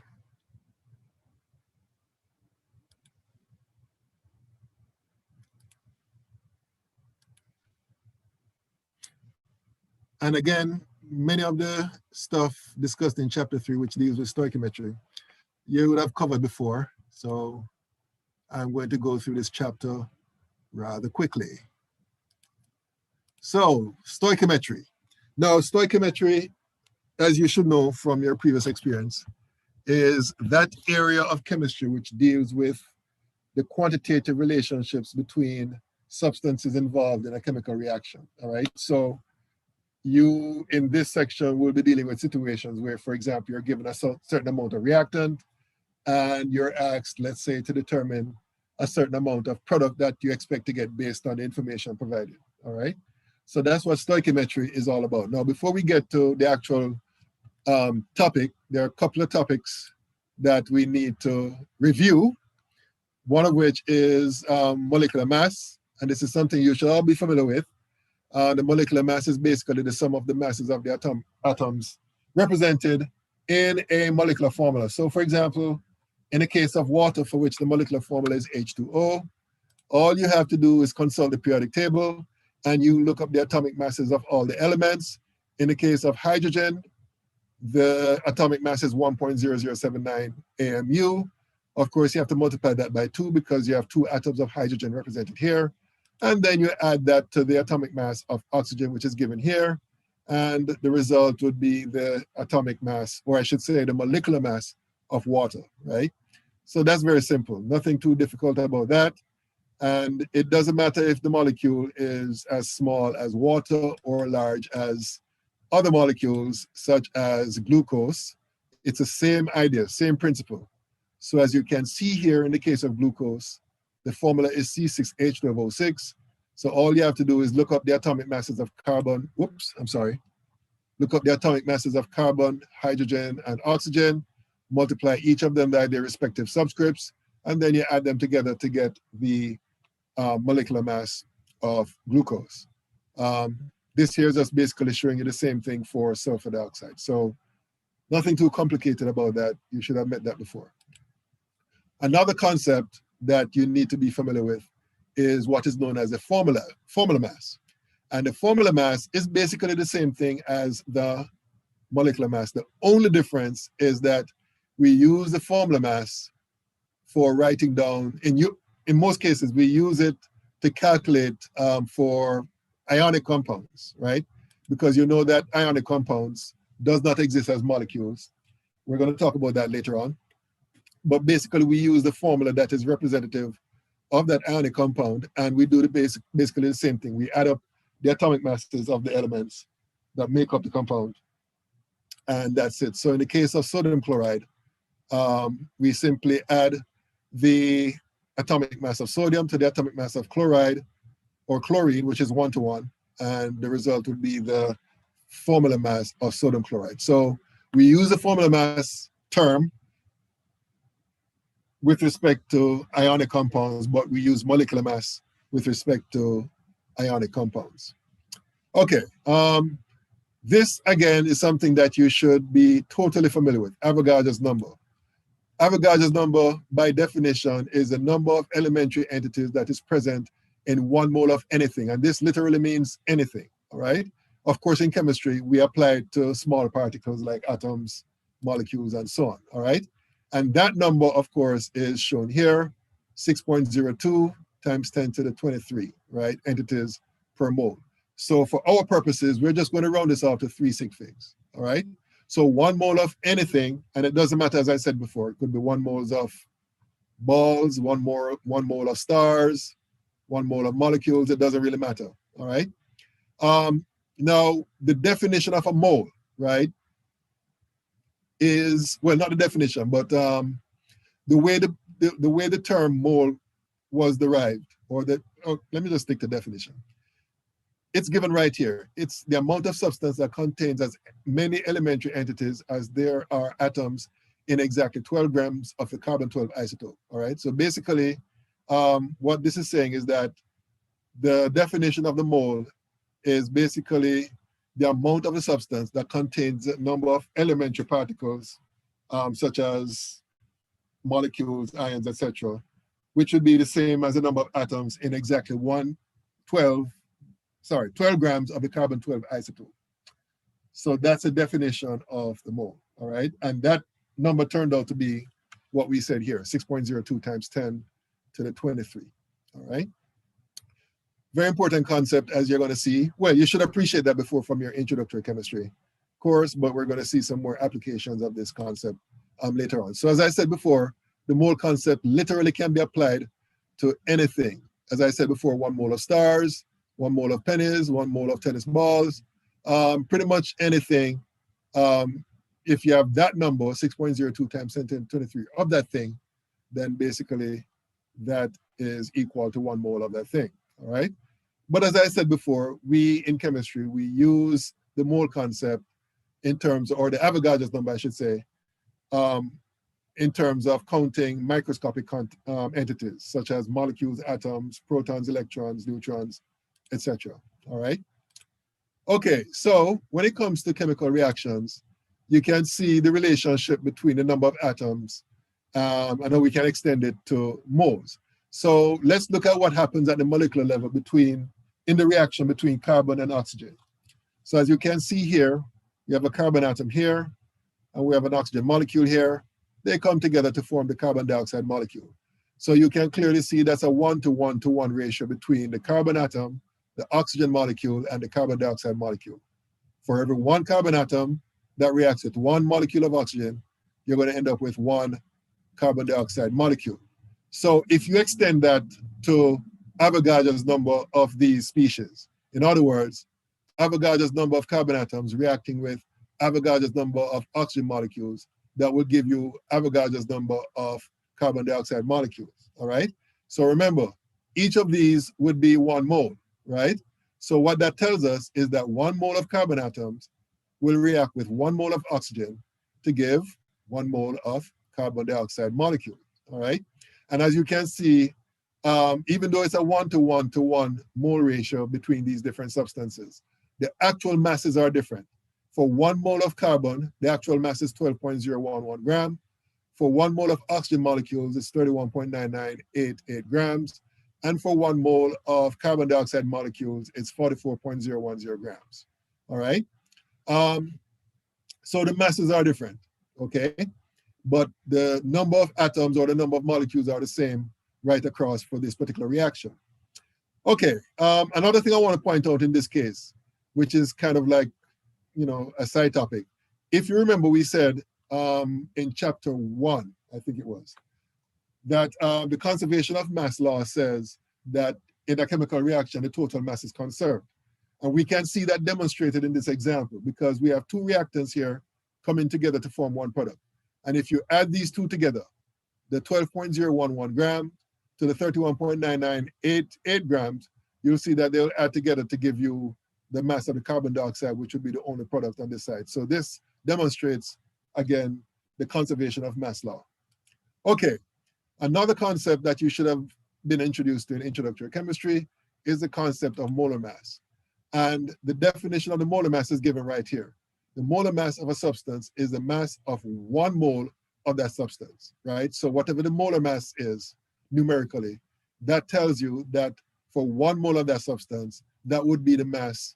And usually that mass is expressed in grams. And in fact, the unit of molar mass, let me see if I have it down here. The unit of molar mass is grams per mole, all right? Now it turns out that numerically speaking, the molar mass is equal to the atomic mass for an element, the molecular mass for a molecule, or the formula mass for an ionic compound, all right?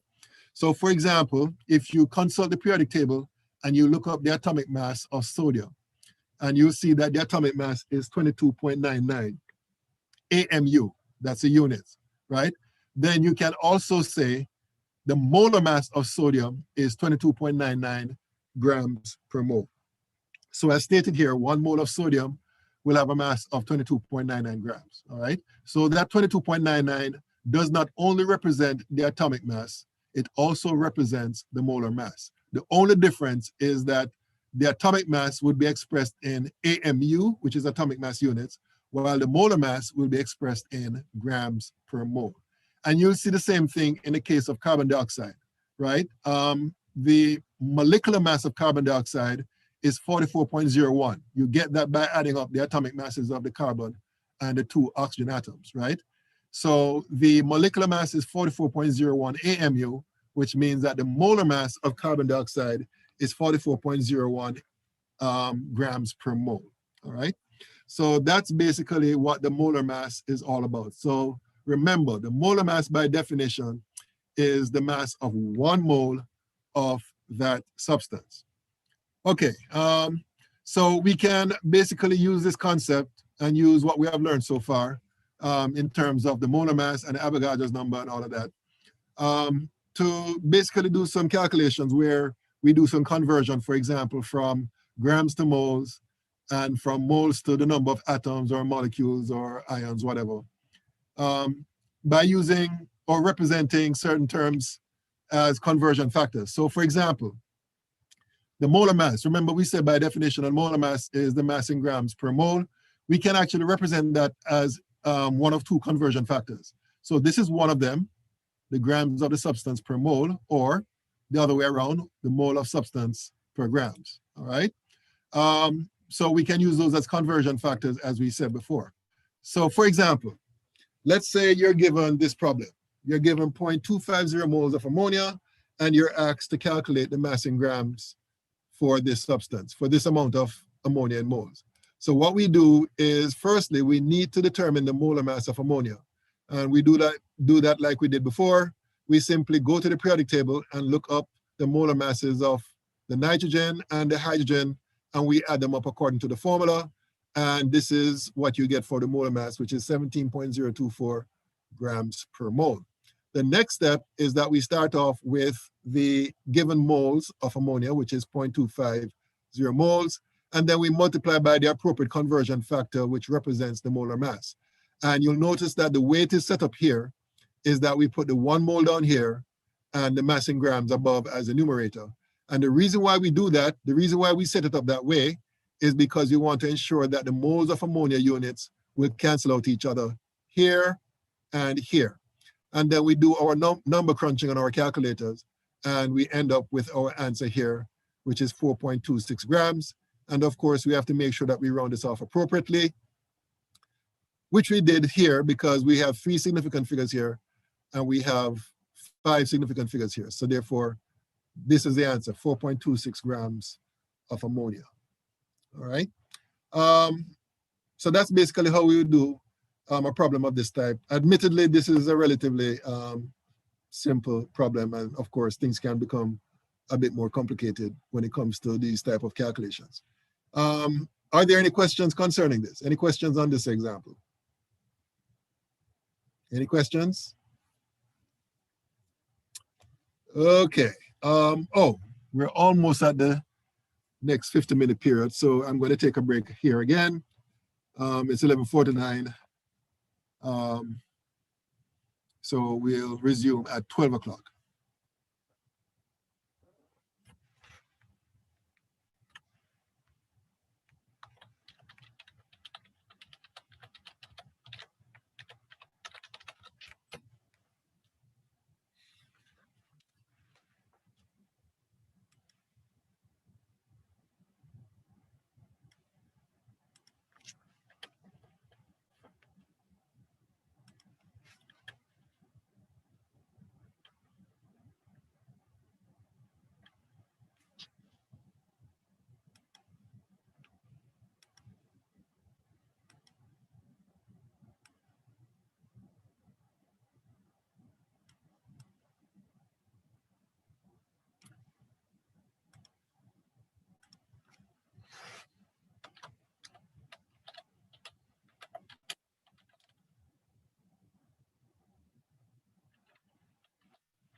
Okay, can you all hear me? Yes. Okay, all right. So let's continue our discussion. And let's see what's the next topic. Oh, percent composition. Yeah, this is going to take, I'm quite sure, more than 40 minutes. But I'll get started and stop where I have to stop. Okay, so let's talk about percent composition. Now, the concept of percent composition is rather simple. If you understand what percent means, and I'm quite sure you do, then this should be a no-brainer, really. So let me use a non-chemistry example, and then we'll move on to an actual chemistry example of composition, and we'll look at some problem-solving exercises involving percent composition. So we have this diagram here, which consists of 6 boxes. 4 of them are colored orange, and the other 2 are colored, looks like purple to me. I don't know why this says green, but look like purple to me. So therefore, the percentage of the blocks that are purple would be 2 divided by 6, which would be 33%. And the percentage of those that are orange would be 4 out of 6, which would be 67%. So, if you understand this, then, it should be no problem for you to apply this to what we'll be looking at later on in terms of the composition of compounds. So what we'll be talking about with respect to compounds is what we call the mass percent composition. And basically, the way we calculate that is very similar to what we just saw a while ago, but we're using the masses of the different elements in the compound. So basically, the mass percent composition is the ratio of the total mass of a given element in a compound to the mass of the entire compound. All right. So to look at an example, we're going to use the example of butane. So here we have the formula for butane, C4H10. All right. So we know that based on the formula, there are 4 carbon atoms and 10 hydrogen atoms per molecule. Or if you want to look at things at a molar level, there are 4 moles of carbon atoms and 10 moles of hydrogen atoms in 1 mole of butane. All right. So what we're going to do for 1 mole of this compound, we're going to determine the mass of carbon that is present. The mass of the carbon that is present would be 12.011 grams multiplied by 4, because there are 4 carbon atoms or 4 moles of carbon atoms present per mole of the compound. So that gives you a grand total of 48.044 grams in 1 mole, in 1 mole of the butane. And we do a similar calculation for the hydrogen. We take the molar mass of hydrogen and multiply by 10 to get the total mass of hydrogen in the compound. Then we find the molar mass of the entire compound by adding these 2 numbers, the 44.044 plus the 10.079, and that gives you the total molar mass of the compound, which is 58.123 grams. So to find the percentage of carbon that is present in the compound, we simply take the total mass per mole, the total mass per mole of the carbon divided by the total mass of the entire compound per mole, multiplied by 100, and that gives you the molar mass of, or I should say the percentage of carbon that is present in the compound. And we can do a similar thing for determining the percentage of hydrogen. So let me go to my pointer.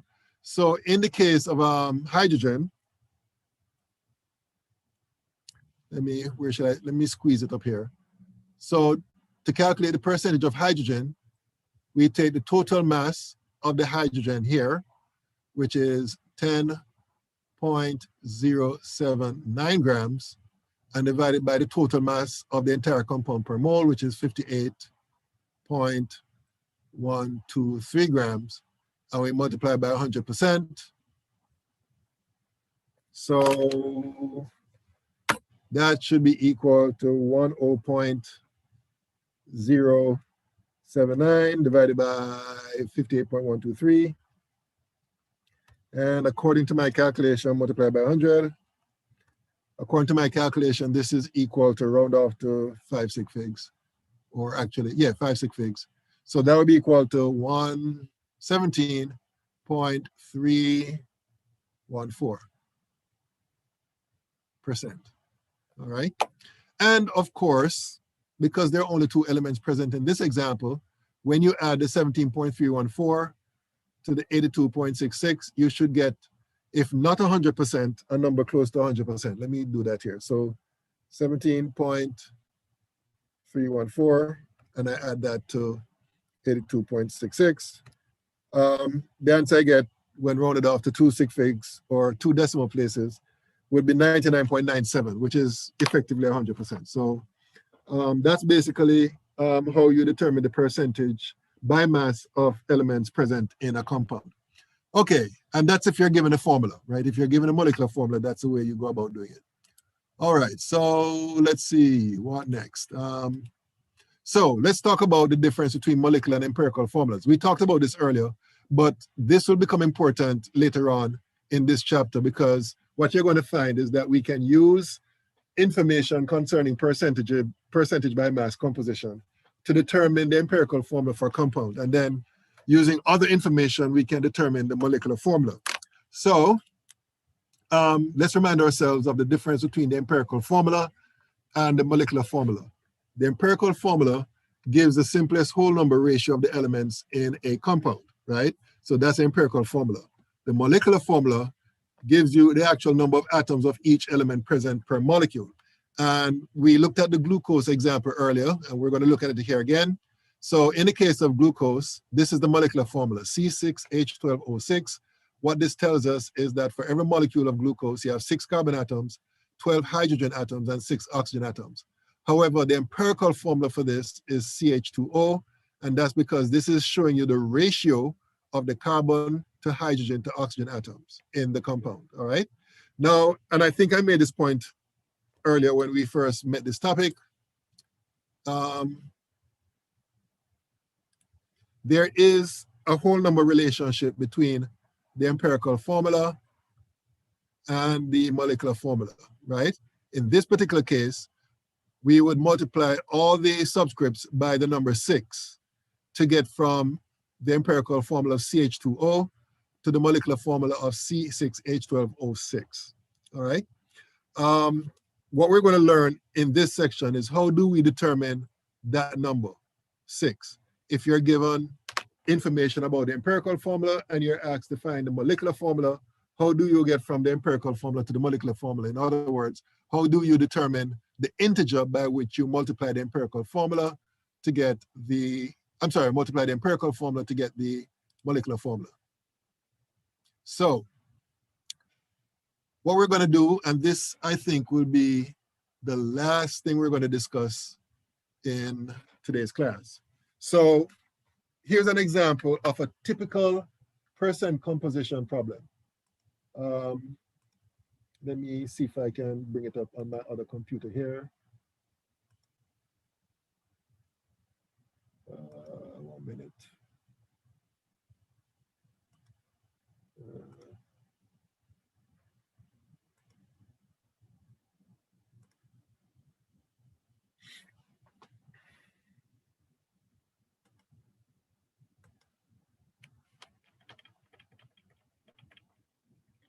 Okay, so let me just go through the question here.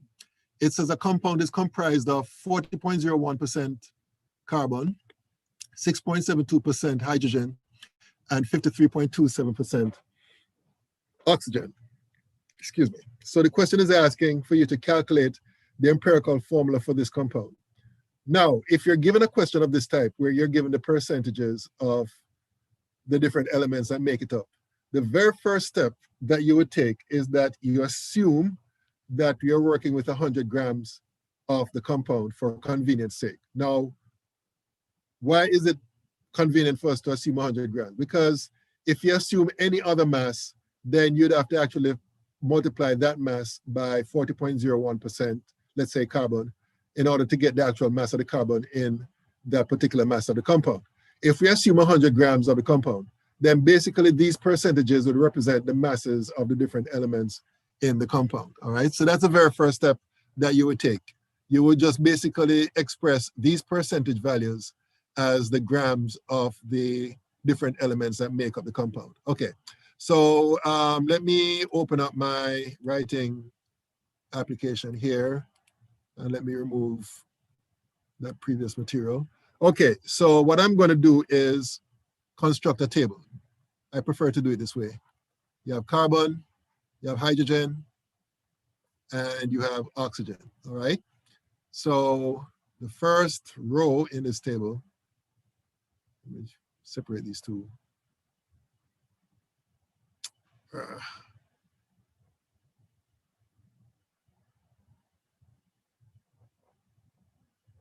Okay, so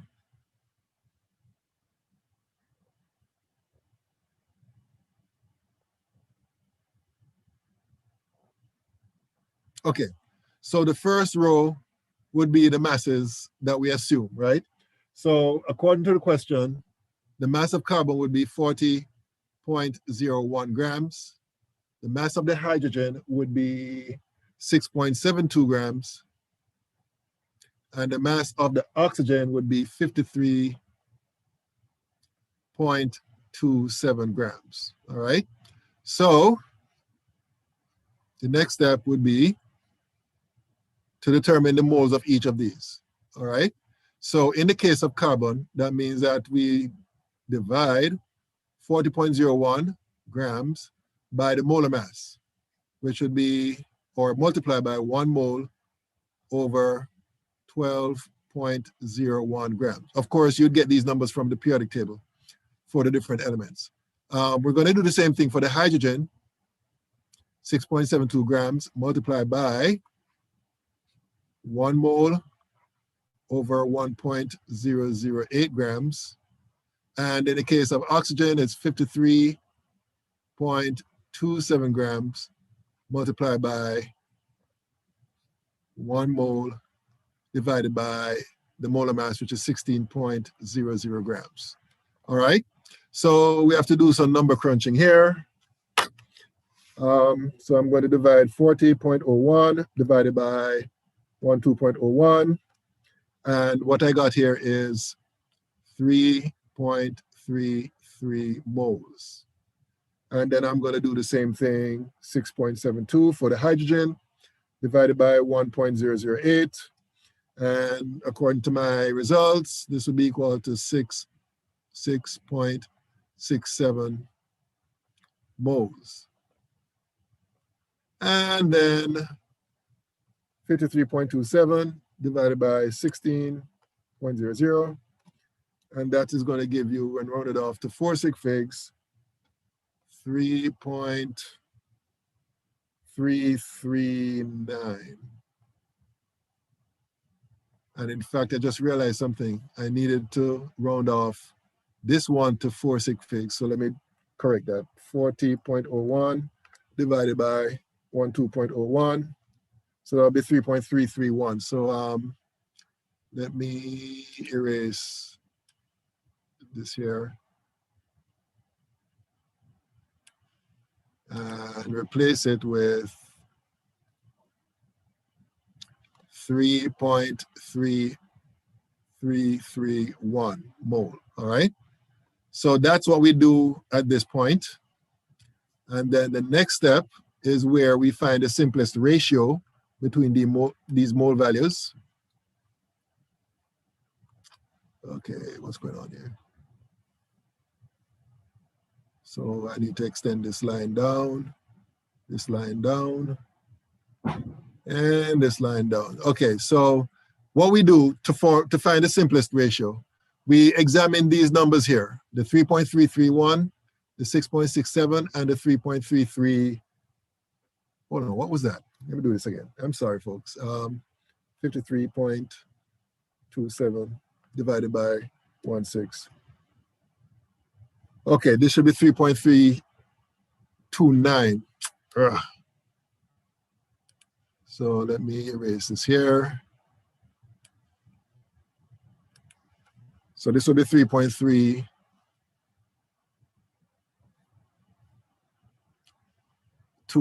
Okay, so as I was saying, you examine these numbers here, the mole values that we get at this stage, and we decide which one is the lowest of these three.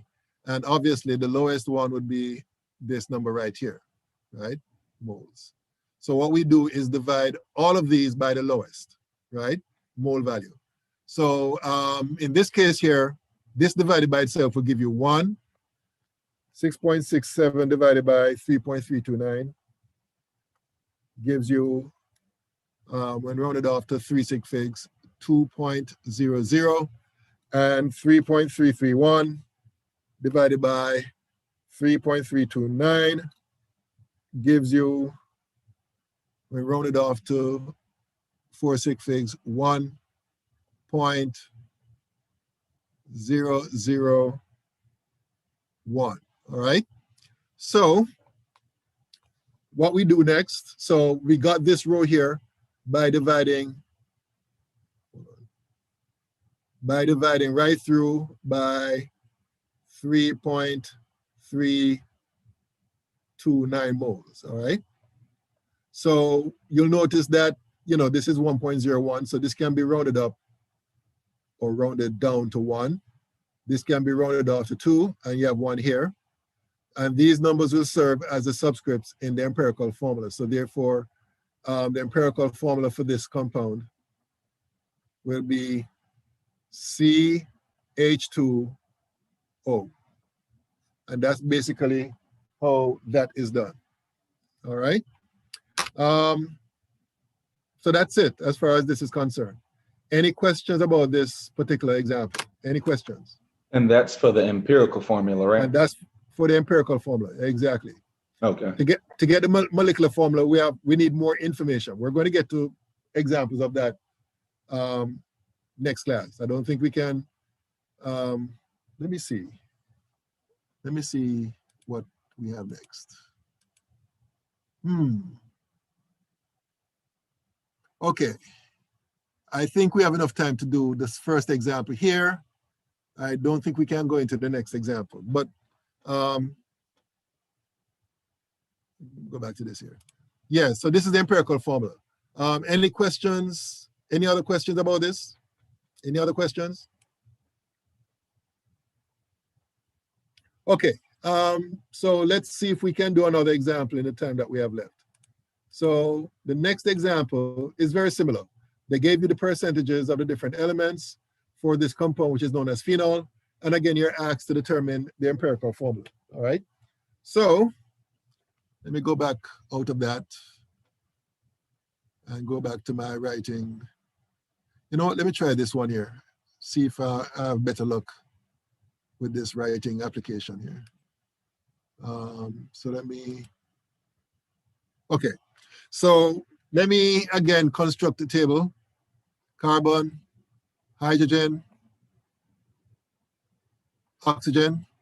You know what? I think I need more space. So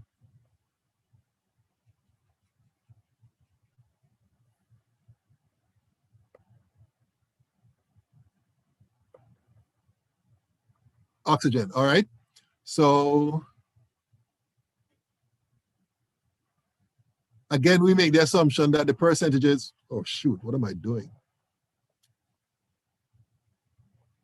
Again, we make the assumption that the percentages would be also the same thing as the masses. All right, so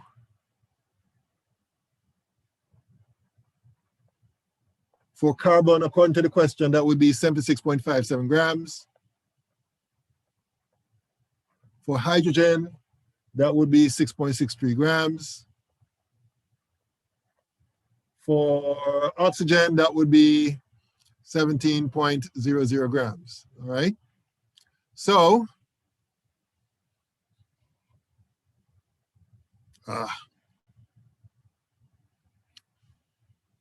to get the moles, like we did before, we divide each of these by their respective molar masses. So in the case of 76.57 grams for carbon, we multiply that by 1 mole over 12.01 grams.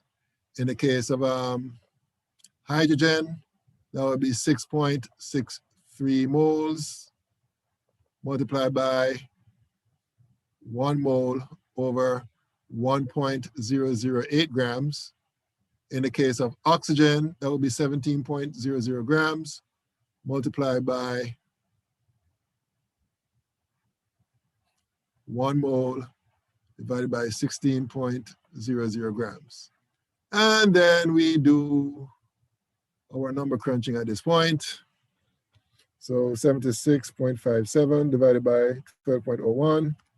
And the calculation results in the answer of 6.376 moles. And then in the case of hydrogen, that's 6.03 divided by 1.008. And the answer I got is 5.98 moles. And then finally, in the case of oxygen, it's 17 divided by 16. And the answer I got here, rounded off to 4 sig figs, would be 1.062. 1.062 moles. Okay, so that's the number of moles in each case. And then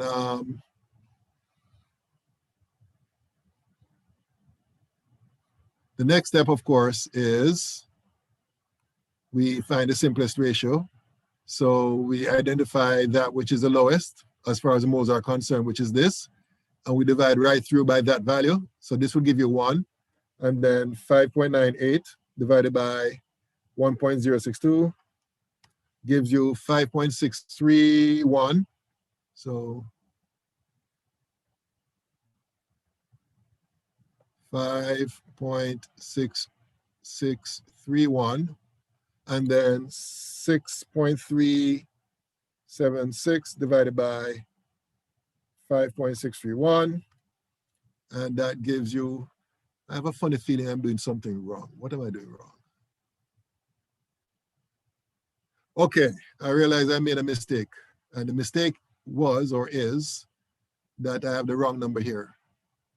This should be 4. 6.43, which means that this is wrong, which means that this is wrong, which means that this is wrong. So I have to do those over.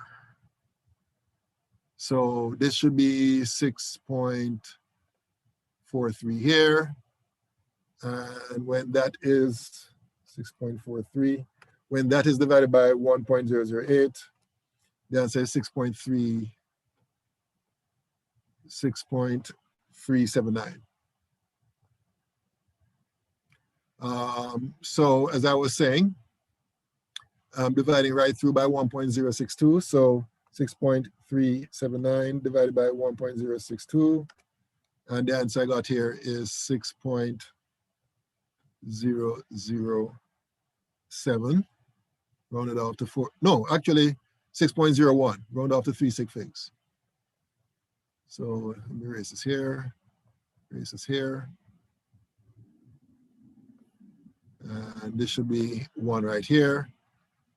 And then when I divide 6.376 by 1.062, I'm going to get 6.003. 6.003. All right. Okay, so these are the numbers we get at this stage when we find the simplest ratio. Again, we can round this off to 6. We can round this off to 6, and this is 1. So therefore, the empirical formula, right up here, is equal to C6H6O. And that would be the answer. All right. Okay, any questions about this one? Any questions? All right, so what time is it? Is 15 minutes enough to do the next problem? Let's see. I think not. Okay, I'm going to stop here for today. So when we get back on Monday, we're going to do this particular problem here, this second example here. All right. Okay, let me check something here before I let you go. Let me see assignments. Okay, so what I'm going to do is I'm going to publish assignments 4 through 11. So let me do that now. And this will be, so that's chapter 2. So you're going to go to this folder for chapter 2, and you're going to see assignments 4 through 11. Hold on, let me make sure it's working. Right, 4 through 11, all right? I'm going to make the deadline for this be on Monday. All right, so make sure you complete it. Most of it has to do with naming compounds. So what we learned today concerning the nomenclature for, binary molecular compounds, binary ionic compounds, etc. That's what will be covered by these assignments. So make sure you print them, download them, and submit them as PDF documents, all that good stuff. All right. Okay, any questions generally? Any questions you have for me generally? So what do we bring to the lab? What sheet? Okay, so for today's lab, it's the handout entitled Separating a Mixture by Filtration. That's the only one that's published. Let me show you, if you don't know where it is in Canvas, let me show you. So let me go to here, and then let me go to Files, and then let me go to Lab Handout. Oh, wait a minute. I thought I published this. Oh, shoot, I didn't. My bad, my bad. That's my fault. I thought I published this already. You go to Lab Handout, and then you scroll down to the only one that's published, the separation of a mixture by filtration. Okay, and we'll just print it out and bring it. Yeah, just print it out and bring it. Yeah, my fault. It's my fault. I didn't realize I didn't publish that particular handout. Yeah, though I'm not sure I'll be able to do the pre-exercise stuff. Oh yeah. Okay, I understand that. Yeah. Yeah, because I'll give you a couple of minutes to do it because again, it's my fault. I should have published that folder. I thought I did actually, but I'm getting old, so my brain is not operating on all cylinders. Okay, any other questions? Any other questions? Well, if there are no other questions, that's it for today. Again, if you have any questions concerning the assignments, feel free to email me so that we can make arrangements to meet on Skype. If I can arrange to meet with you at some time, that would be agreeable. I'll try my best to do so. All right. Okay. So that's basically it for me. I guess I'll see you guys on Monday. So enjoy the rest of your weekend. All right. Well, All right. except for those of us that meet you in the lab. Oh, yes, of course. Yes. All right. Take care. All right. Yeah, and the reason that I was saying I wouldn't be able to do the pre-exercise stuff most likely is because pretty much when the class ends, I have to immediately get up, make sure I'm good to go, and then leave to get to the campus. Otherwise, I don't make it in time. Yeah, I understand. Yeah, I understand that. Yeah. Yeah. All right. So I'll see you guys